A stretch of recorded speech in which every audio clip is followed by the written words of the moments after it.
Nagsimula ng maglayag ang kauna-unahang civilian-led Christmas mission sa West Philippine Sea. Nasa 40 mga mangingisda at kabataan rin ang nag-volunteer na maging bahagi ng makasaysayang convoy. Paliwanag nila malaki ang ambag nito sa pagsusulong ng soberanya ng Pilipinas sa pinag-aagawang teritoryo. Giit pa nila, bilang mga mangingisda, isa sila sa pinaka-apektado ng issue sa lugar. Umaasa naman silang magiging mapayapa pa rin ang isasagawang misyon.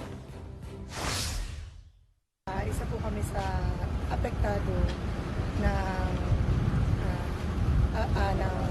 issue about West Philippine Sea.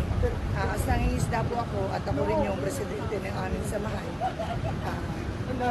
kailangan po maging active kami sa mga ganitong para ipakita namin sa mga kapwa namin mangingisda na kami concern sa mga ganitong mga issues. Dapat po talaga natin ipaglaban itong West Philippine Sea. Sapagkat sa atin po talaga ito eh. Yung po mga matatanda namin mga isda, talagang dyan sila nangingisda ng araw, yung mga taga-marong bataan. Hindi lang naman po Sambales, pati rin po kami taga-Bataan, apektado.